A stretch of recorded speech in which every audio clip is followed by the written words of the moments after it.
अरे यार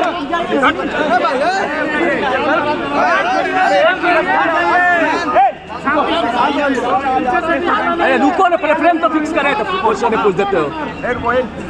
चलिए, अरे हाथ आराम से आराम से चलो कोई बात नहीं, ठीक है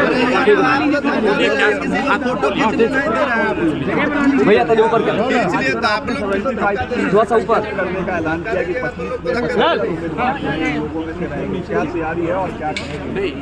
जनस्वराज की जो परिकल्पना है उसमें किसी वर्ग विशेष या जाति विशेष की बात ही नहीं है। इसकी परिकल्पना में ही है कि समाज में जिस वर्ग की जितनी आबादी है उन सारे लोगों को साथ में लेकर दल बनाया जाए।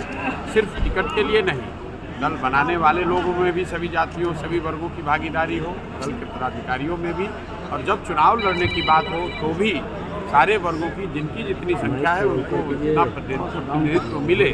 इसी के लिए मैंने कहा बिहार के अगर आप आंकड़े को देखेंगे तो करीब 35% जिनको अति पिछड़ा कहते हैं यहाँ पर, मैं ये पिछड़ा आंकड़ा में मेरा कोई यकीन नहीं है, लेकिन जिसको अति पिछड़ा समाज कहते हैं उनकी आबादी अगर 35% है, उस हिसाब से 75 लोगों को उस समाज से विधायकी लड़ने का अवसर मिलना चाहिए।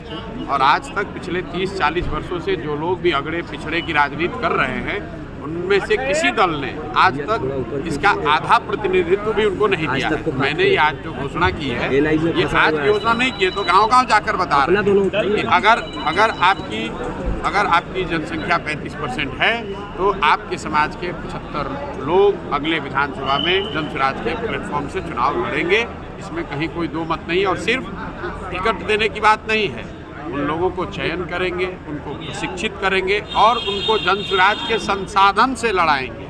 ऐसा नहीं है कि उस समाज के बड़े लोगों को लड़ाएंगे।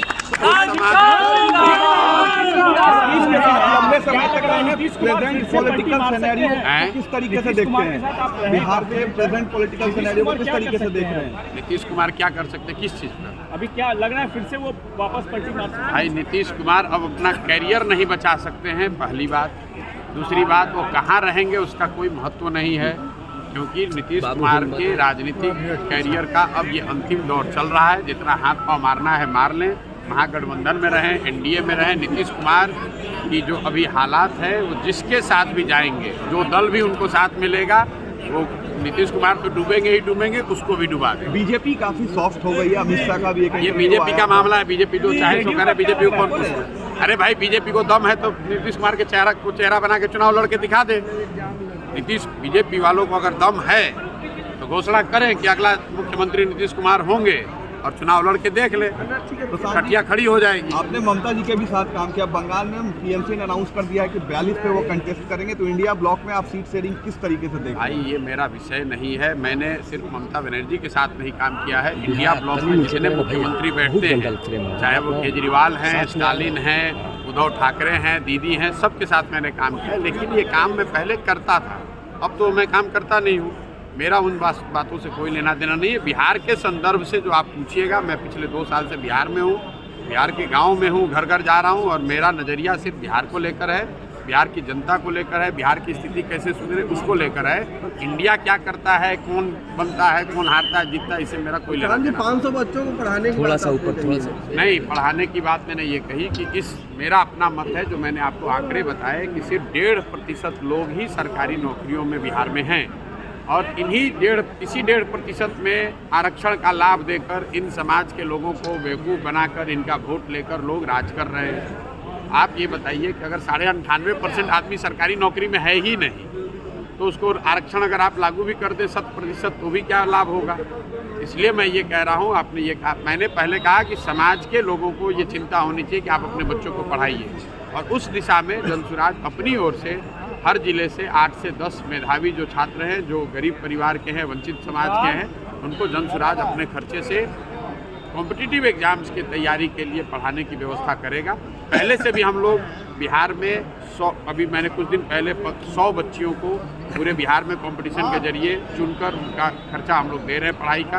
और अभी ये 500 जो मैंने ऐड किया है, ये पूर्णतः कर्पूरी जी के सम्मान में उनके नाम पर ये स्कॉलरशिप 500 लोगों को जनस्वराज अपने संगठन के तौर पर। तो क्या निजी क्षेत्रों में भी आरक्षण होना चाहिए? भाई मैं सबसे पहले शिक्षा होनी चाहिए। मैंने आपको आंकड़ा जो दिया कि जब नौकरी है ही 1.5%, तो उसमें चाहे आप 20% आरक्षण करें या 40, मान लीजिए कि आपने 100% आरक्षण कर दिया, तो भी तो 98.5% की जो आबादी है उसको तो कोई लाभ मिला नहीं। उसको तो जब तक आप शिक्षा नहीं देंगे, पूंजी नहीं देंगे, स्वरोजगार नहीं देंगे, तब तक सिर्फ आरक्षण का लॉलीपॉप दिखाकर वोट लेते रहेंगे। अभी यहाँ जो जातीय सर्वे आया, उस सर्वे में क्या बताया गया कि जो समाज के वंचित समाज हैं, पिछड़े वर्ग हैं, वो उनकी स्थिति वही है जो 30 वर्ष पहले थी। आप मुझे ये बताइए कि 30 वर्ष से सत्ता और संसाधन पर किसका अधिकार है? 2 लोगों का अधिकार है, लालू जी का और नीतीश जी का। इन लोगों को पता नहीं कौन होशियार आदमी सुझाव दे रहा है। ये तो ऐसे हो गया कि कीचड़ जमीन पे उसको उठा के इन्होंने अपने मुंह पे लगा दिया। खुद ही स्वीकार कर लिया कि हमने 30 वर्ष में तुम्हें मूर्ख बनाया, तुम्हारे वोट का इस्तेमाल किया, तुम्हारे बच्चों का इस्तेमाल किया, तुम्हारे लिए हमने किया कुछ नहीं है। आप बताइए कि आज सरकार है, कौन रोक रहा है महागठबंधन सरकार को, नीतीश को, लालू को कि भाई जो अति पिछड़ा समाज के लोग हैं, जो मुस्लिम समाज के लोग हैं, उनको मुख्यमंत्री बनाइए, उनको पथ निर्माण मंत्री बनाइए, उनको शिक्षा मंत्री बनाइए, उनको स्वास्थ्य मंत्री बनाइए। तो सारे मंत्रालय, सारे विभाग नीतीश कुमार और तेजस्वी यादव लेके बैठे हैं और कह रहे हैं कि हम अति पिछड़ों का कल्याण करेंगे। एक आखिरी सवाल, बिहार में 40 मटेरियल है जी, सीएम मटेरियल है तेजस्वी यादव, आपको लगता है?